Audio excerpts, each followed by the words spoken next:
নমস্কাৰ আপোনালোক সকলোকে পুনৰবাৰ আপোন নিউজৰ অন্য এটা ভিডিঅ' লৈ স্বাগতম জনাইছো। জুলাই মাহ তেনেই সমাগত। জুলাই মাহ পালেহি, আজি হৈছে 25 তাৰিখ।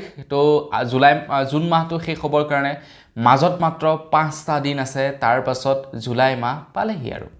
তো আপোনালোক সকলোৰে কাৰণে এই জুলাই মাহৰ 1 তাৰিখৰ পৰা প্ৰায় 5টাকৈ নতুন নিয়ম সলনি হ'ব। তো সেই 5টা নতুন নিয়মনো কি, যিকেইটা আপোনালোক সকলোৰে কাৰণে সলনি হ'ব, সেই সম্পৰ্কে আজিৰ এই ভিডিঅ'টোত মই আপোনালোকক জনাম। তো ভিডিঅ'টো পাৰিলে প্ৰথমৰ পৰা শেষলৈকে চাই থাকিব। আপোনালোক সকলোৰে কাৰণে সলনি হ'ব লগা সেই 5টা নিয়মনো কি, সেই সম্পৰ্কে আপোনালোকে জানিব পাৰিব। তো মই শ্ৰীপাঞ্জি গগৈ, আপোনালোকে চাই আছে আপোন নিউজ। আহক আৰম্ভ কৰোঁ আজিৰ ভিডিঅ'। আগবাঢ়িছোঁ আজিৰ প্ৰথমটো সলনি হ'ব লগা নিয়মৰ ফালে, আৰু প্ৰথম নিয়মটো ওলাই পৰিছে আধাৰ কাৰ্ডৰ লগত জড়িত। আপোনাৰ বাৰু আধাৰ কাৰ্ড আছে নে নাই কমেণ্ট ছেকশ্যনত জনাবচোন। যদি আধাৰ কাৰ্ড আছে তেন্তে লাইক এটা কিন্তু কৰি থৈ যাব। আপোনালোক সকলোৰে কাৰণে এইটো এটা খুবেই প্ৰয়োজনীয় খবৰ। উদয় তৰফৰ পৰা জনাইছে, যিসকল লোকৰ আধাৰ কাৰ্ড আছে তেওঁলোকে 1 জুলাই তাৰিখৰ পৰা নিজৰ ইমেইল ID আপডেট কৰিব লাগিব। অৰ্থাৎ এতিয়া আপোনালোকে ইমেইল ID লিংক কৰিব লাগিব আপোনালোকৰ আধাৰ কাৰ্ডৰ সৈতে। 1 জুলাই তাৰিখৰ পৰা 6 মাহলৈকে আপোনালোকক সম্পূৰ্ণ বিনামূলীয়াকৈ আধাৰ কাৰ্ডৰ সৈতে ইমেইল ID লিংক কৰাৰ সুবিধা প্ৰদান কৰিব। 1 টকাও নলয়, একেবাৰে বিনামূলীয়াকৈ আপোনালোকে লিংক কৰিব পাৰিব। কিন্তু আপোনালোকে যদি আগন্তুক 6 মাহত লিংক নকৰে আপোনালোকৰ আধাৰ কাৰ্ডৰ সৈতে ইমেইল ID, তেনেহ'লে আপোনালোকে ভৰিব লাগিব 75 টকাকৈ। তাৰ পাছতহে আপোনালোকে ইমেইল ID আপডেট কৰিব পাৰিব। তো ইমেইল ID এই কাৰণে আপডেট কৰিবলৈ কৈছে যাতে আপোনালোকৰ ভৱিষ্যতলৈ কোনো অসুবিধা নহয়। যদি কেতিয়াবা কিবা কাৰণত আধাৰ কাৰ্ডৰ লগত ৰিলেটেড কিবা কাম কৰিবলৈ যাওঁতে আপোনালোকৰ মোবাইল নাম্বাৰত আপোনালোকে OTP ৰিচিভ নকৰে, দেন আপোনালোকে ইমেইল IDৰ জৰিয়তেও OTP প্ৰেৰণ কৰি কাম কৰিব পাৰিব। আপোনালোকৰ মোবাইলত যেনেকৈ আধাৰ OTP আহে, ঠিক তেনেকৈ আপোনালোকে ইমেইল IDটো OTP ৰিচিভ কৰিব পাৰিব। অৰ্থাৎ আপোনাৰ যদি মোবাইল নাম্বাৰ হেৰাইও যায়, আপোনাৰ মোবাইল নাম্বাৰত ইনকামিঙো নাথাকে, তাৰ পাছতো আপোনালোকে ইমেইল IDৰ জৰিয়তে আপোনালোকে আধাৰ কাৰ্ডৰ কাম কাজ কৰিব পাৰিব বুলি জনাইছে। এয়াই নহয়, তাৰ উপৰিও আৰু বহুতো এনেকুৱা ফেচিলিটিবিলাক উলিয়াব, যিবিলাক নেকি ধৰি লওক আধাৰৰ ইমেইল IDটো হ'ব, মোবাইল নাম্বাৰটো হ'ব, আৰু সেইবাবে আপোনালোকক ইমেইল ID আপডেট কৰিবলৈ কৈছে। যদি আপুনি পূৰ্বতে কৰি ৰাখিছে দেন নকৰিলেও হ'ব, আৰু যিসকলে লিংক কৰা নাই ইমেইল ID তেওঁলোকক লিংক কৰিবলৈ কৈছে।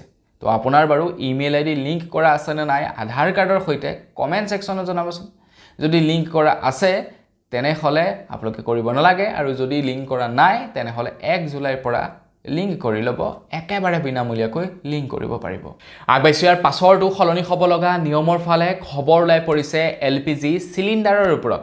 খবৰ ওলাই পৰিছে 1 জুলাই তাৰিখৰ পৰা LPG চিলিণ্ডাৰৰ দাম ইফাল সিফাল হ'ব বুলি খবৰ ওলাই পৰিছে। এতিয়া প্ৰত্যেক মাহৰ 1 তাৰিখৰ দিনাখন LPGৰ দাম আপছ ডাউন হয়, হয়তো বাঢ়ে নহ'লে কমে।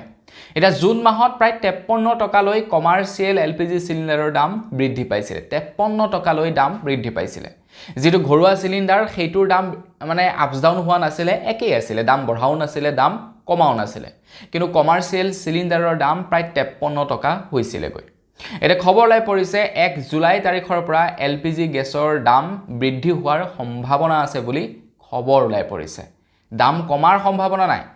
অৱশ্যে ইৰাণ আৰু আমেৰিকাৰ চুক্তিৰ পাছত হৰমুজ প্ৰণালীৰ জৰিয়তে আগৰ নিচিনাকৈ খাৰুৱা তেলসমূহ অবিৰতভাৱে এতিয়া ধুনীয়াকৈ আহি থাকিব পাৰিছে। সেই হিচাপত মানে গেছৰ দামটো কমিব লাগে।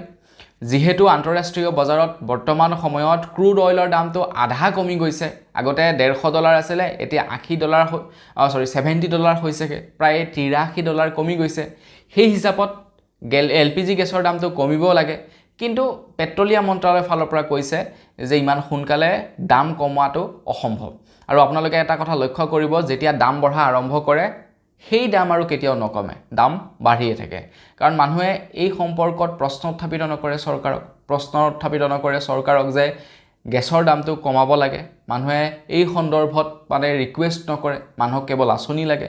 গতিকে চৰকাৰেও তাৰ সুবিধা লয়। দুই এজনে মাতিলে নহ'ব, চবেই যদি এই সম্পৰ্কত মাতে গেছৰ দাম কমাব লাগে, পেট্ৰলৰ দাম কমাব লাগে তেতিয়া অবিয়াছলি কমাব মানুহক কেৱল আঁচনি লাগে আৰু সেই কাৰণে চৰকাৰে নিজৰ মন মৰ্জি মতে কাম কৰি থাকে এতিয়া আমি যদি সকলোৱে মাতিলোহেঁতেন যে গেছৰ দামটো বেছি হৈছে গতিকে কমাব লাগে অবিয়াছলি চৰকাৰে কমালেহেঁতেন হয় নে নহয় কি কয় আপোনালোকে কমেন্ট সেকশনত জনাব আগবাইছো ইয়াৰ পাছৰটো খবৰ ফালে ইয়াৰ পাছৰটো সলনি হ'ব লগা নিয়মৰ ফালে খবৰলাই পৰিছে এটিএফ ফিউল সিএনজি আৰু পিএনজি এই তিনিটা সামগ্ৰীৰ দামো এতিয়া বৃদ্ধি পাব বুলি খবৰ ওলাই পৰিছে এটিএফ ফিউল ব্যৱহাৰ হয় ফ্লাইটত বা হেলিকপ্টাৰ প্লেন এইবিলাকত এটিএফ ফিউল ব্যৱহাৰ কৰা হয় সিএনজি ব্যৱহাৰ কৰে বিশেষকৈ গাড়ীবিলাকত আৰু পিএনজি ব্যৱহাৰ কৰে মানুহে ভাত ৰান্ধিবৰ কাৰণে মানে পাইপলাইনৰ জৰিয়তে মানুহে ঘৰে ঘৰে গেছ ব্যৱহাৰ কৰে সেইটো পিএনজি বুলি কোৱা হয় তো এই তিনিটা বস্তু বেলেগে বেলেগে ব্যৱহাৰ কৰে আৰু তিনিটা হৈছে ইন্ধন আৰু এই তিনিটাৰ দাম এতিয়া বৃদ্ধি পাব বুলি খবৰ ওলাই পৰিছে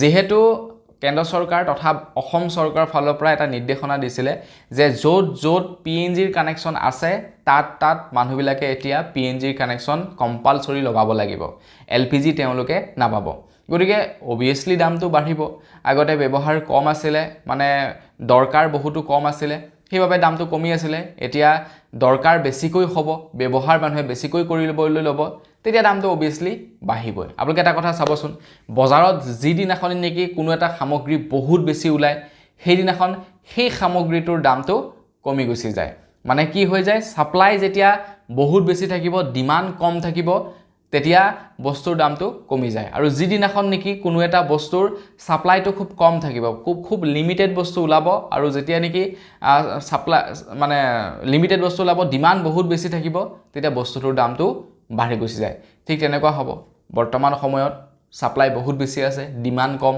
সেইভাবে দামটো কমি আছে এটা সবৰ ঘৰতে যেহেতু পিএনজি লগাবলৈ আপোনাৰ নিৰ্দেশনা প্ৰদান কৰিছে তো তাৰ লগে লগে সাপ্লাই কমি যাব আৰু ডিমান্ডটো বাঢ়ি যাব ফলত বস্তুৰ দামো বাঢ়ি যাব নে কি কয় আপোনালোকে যেনেকৈ পিএনজিৰ ক্ষেত্ৰত হ'ল পিএনজি প্ৰথম পৰ্যায়ত বৰ বিশেষ ব্যৱহাৰ কৰা নাছিলে মানে সিএনজি তো তাৰ কাৰণে কি হৈছিলে দামবিলাক কমি আছিল এতিয়া সিএনজিৰ গাড়ী হ'ল দাম কম বুলি এটা প্ৰাইভেট গাড়ীবিলাকতো সিএনজি লগাবলৈ লাগিলে তাৰ পাছত কি সিএনজিৰ দিনক দিনে দাম বৃদ্ধি হৈ গৈ আছে আৰু এতিয়া পেট্ৰলৰ সমানে হ'বগে আগবাইছৰ পাছৰটো খলনি হোৱা নিয়মৰ ফালে খবৰ লাই পৰিছে ক্ৰেডিট কাৰ্ডৰ ওপৰত আপোনালোকে ক্ৰেডিট কাৰ্ড ব্যৱহাৰ কৰে নে নকৰে কমেন্ট সেকশনত জনাব যদি ক্ৰেডিট কাৰ্ড ব্যৱহাৰ কৰে তেনেহলে আপোনালোকৰ বাবে ওলোৱা নিয়মটো হৈছে যে ক্ৰেডিট কাৰ্ডৰ এতিয়া ৰিৱাৰ্ড সিস্টেমটো প্ৰায় নাইকিয়া হ'ব বুলি জনাইছে তো যিসকল লোকে ক্ৰেডিট কাৰ্ড ব্যৱহাৰ কৰে তেওঁলোকে জানে যে ক্ৰেডিট কাৰ্ডৰ জৰিয়তে আমি যেতিয়া কিবা এটা বস্তু শ্বপিং কৰোঁ বা তেলেই ভৰাও তেতিয়া কি হয় লগে লগে ক্ৰেডিট কাৰ্ড কোম্পানীটোৰ ফালৰ পৰা আমাক কেইটকামান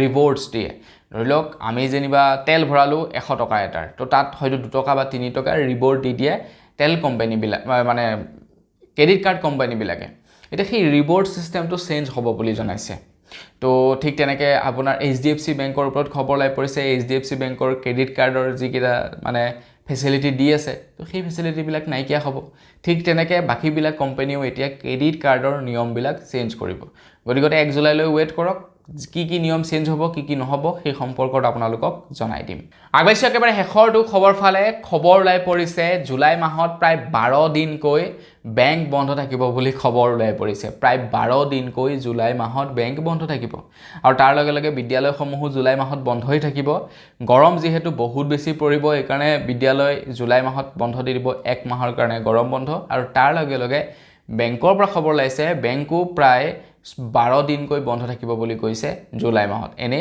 নৰমালি তো 6টা দিন বন্ধ থাকে হয় না আপোনাৰ দেওবাৰ থাকে 4টা আৰু শনিবাৰ থাকে 2টা টোটাল 6 দিন বন্ধ থাকে প্ৰত্যেক মাহে আৰু এডিশনালি এবাৰ 6 দিন আৰু বন্ধ থাকিব বেংক সৰ্বমুঠ 12 দিন বেংক বন্ধ থাকিব এবাৰ জুলাই মাহত গতিকে বেংকৰ যদি কিবা কাম বন কৰিব লগা থাকে পৰাপক্ষত যিদিনাখনি খোলা পায় যিদিনাখনি আজৰি পায় কৰি ল'ব নহলে কোন দিনাখনি বেংক বন্ধ হয় তাৰ কোনো ঠিক নাই তো বনুনেগল জুলাই মাহৰ 1 তাৰিখৰ পৰা এই 5টা নিয়ম আপোনালোক সকলোৰে কাৰণে সলনি হ'ব তো জানি কেনে পালে কমেন্ট সেকশনত জনাব যদি ভাল লাগিলে লাইক এটা কৰি থৈ যাব চেনেল যদি সাবস্ক্ৰাইব কৰা নাই সাবস্ক্ৰাইব তো কৰি ল'ব পুনৰ এটা ভিডিঅ লগ পোৱাৰ খাতিলে বিদায় মাগিছো ধন্যবাদ জয় অসম